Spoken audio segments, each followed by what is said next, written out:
অনেক দিন আগের কথা। মনি নামের একটা মেয়ে একটা ছোট অফিসে চাকরি করে নিজের দিন চালাতো। তার বাবা মা বেশ ছোট বয়সে মারা গিয়েছিল। মনির একটাই স্বপ্ন ছিল কোটিপতি হওয়া এবং টাকা উপার্জন করা, তাই সে অনলাইনেও কাজ করত। একদিন মনি অনেক বড় একটা প্রজেক্ট পেয়ে যায়, যাতে ওর লাখ লাখ টাকা লাভ হতে পারত। ওয়াও, আমার জন্য এটা জ্যাকপটের থেকে কম নয়। যদি আমি এটাকে সময় জমা দিতে পারি তাহলে আমার তো লটারি লেগে যাবে আর আমার লাখ লাখ টাকা লাভ হবে। তাতে আমার সব স্বপ্ন পূর্ণ হবে। মনি সারা দিন প্রজেক্ট নিয়ে পড়ে থাকে, আর কয়েক মাসের মধ্যেই ওর প্রজেক্ট তৈরি হয়ে যায়।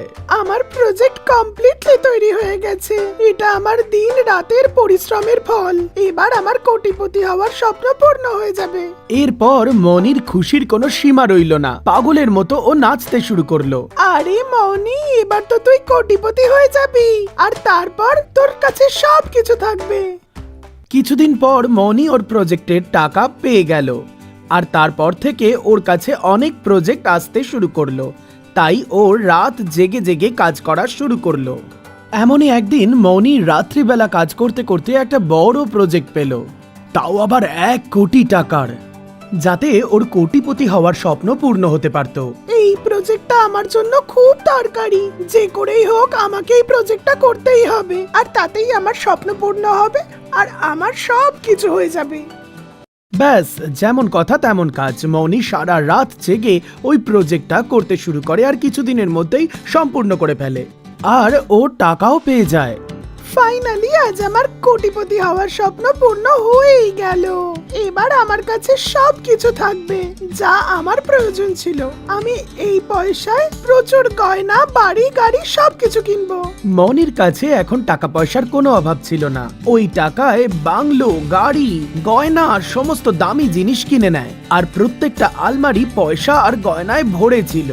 মনির কাছে অনেক টাকা পয়সা হতেই ওর দূর সম্পর্কের কাকা কাকি ওকে দেখা করতে এলো। মনি বেটা, তোকে দেখার জন্য আমার মন ভীষণ চঞ্চল হয়ে উঠেছিল। তোকে দেখে এবার শান্তি পেলাম। তুই ভালো আছিস তো? তোর কখনো আমাদেরকে মনে পড়ে না, না? এই বলেই কাকিমা মনিকে বুকে ধরে কাঁদতে শুরু করে। কিন্তু আমি তো তোমাদের চিনিই না। তোমরা কে? আমি তো কখনো তোমাদের দেখিওনি। কি করে মেনে নি যে তুমি আমাদের কাকা কাকিমা?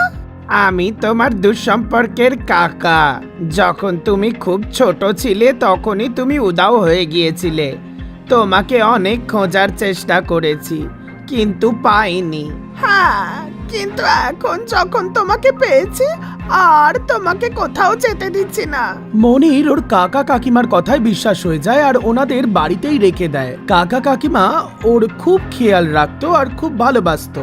মনিও ওদের পেয়ে বেশ খুশি হয়েছিল, কিন্তু মনি এটা জানতো না যে ওর কাকা কাকিমা ওকে নয়, ওর টাকা পয়সাকেই ভালোবাসে। এরকমই এক রাত্রে আরে ভাগ্যবান, কিছু ভাব। এই টাকা পয়সা মৌনির থেকে কিভাবে নেওয়া যায়? এতে কি মুশকিলের ব্যাপার? ওকে আমরা বিষ দিয়ে মেরে ফেলবো, তারপর ওর সব টাকা আমাদের।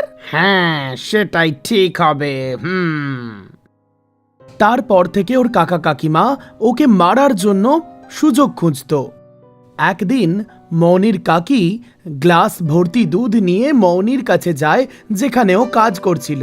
মনি বাবা, তুমি অনেকক্ষণ ধরে ধরে কাজ করছো, বেশ ক্লান্ত হয়ে যাবে।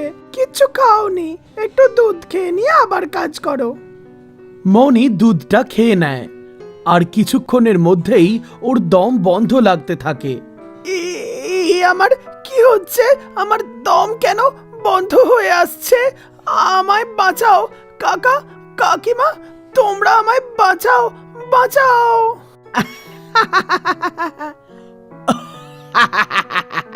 তার মানে তোমরা আমায় নয়, আমার টাকাকেই ভালোবাসতে।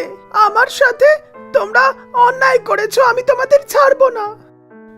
দুধে মেশানো বিষ মনির গোটা শরীরে ছড়িয়ে পড়ে, আর তাতেই ও মারা যায়। মরে গেছে। এবারের সব টাকা আমাদের। সব কিছু আমাদের। আর মৌনি মারা যাওয়ার পরেই এক ভয়ঙ্কর রাক্ষসীতে পরিণত হয় আর ও দেখে ওর কাকা কাকিমা ওর সমস্ত টাকা পয়সা গয়না নিয়ে পালিয়ে যায়। আরে শয়তান, এই সমস্ত কিছু আমার, আমি তোদের এগুলো নিয়ে যেতে দেব না। তোরা এর জন্য আমায় মেরেছিস না, আমি তোদের ছাড়বো না।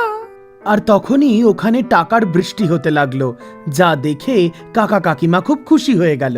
টাকা টাকা টাকা! তাড়াতাড়ি কুড়ো এগুলোকে, সব একসঙ্গে করে তাড়াতাড়ি পালাই, কেউ দেখে নিলে মুশকিল হয়ে যাবে। যখন ওরা টাকাগুলো কুড়োচ্ছিল তখনই নোট দিয়ে তৈরি একটা দড়ি ওদের গলায় ফাঁস হয়ে বন্ধ হয়ে যায়। ভূত ভূত, বাঁচাও বাঁচাও! কে কে কে কে তুমি? আমায় ছেড়ে দাও। ছেড়ে দেব? তাও তোমাদের? এই সমস্ত টাকা আমার, এগুলো কেউ নিতে পারবে না। তোমরা আমাকে মেরেছো, তার সাজা তোমাদের পেতেই হবে। আর দেখতে দেখতে নোট দিয়ে তৈরি দড়ি কাকা কাকিমার দম বন্ধ করে মেরে ফেলে। তার কিছুদিন বাদে ওই বাড়িতে এক দম্পতি থাকতে আসে।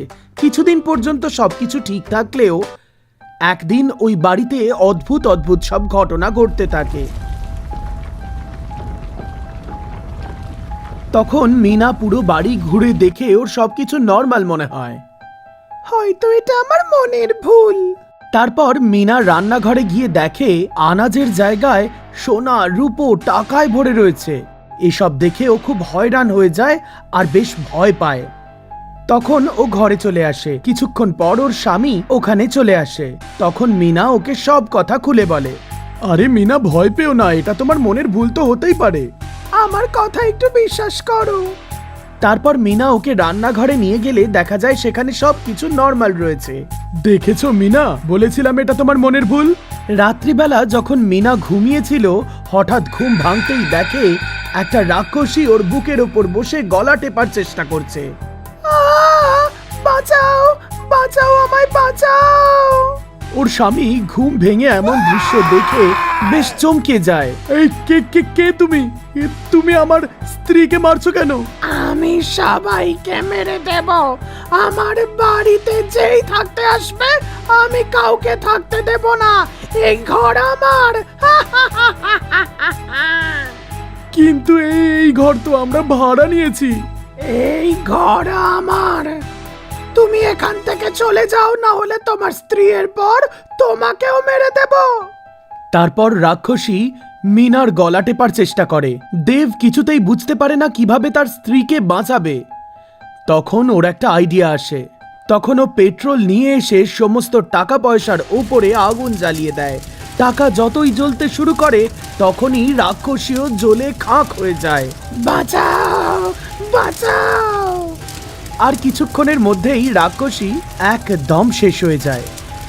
বন্ধুরা, গল্পটা কেমন লাগলো কমেন্টে জানাতে ভুলবেন না। আর অবশ্যই ভালো লাগলে লাইক আর শেয়ার করবেন। পরবর্তী গল্পগুলোর জন্য চ্যানেলটা সাবস্ক্রাইব করে বেল আইকন প্রেস করে রাখবেন। ততক্ষণ খেয়াল রাখবেন।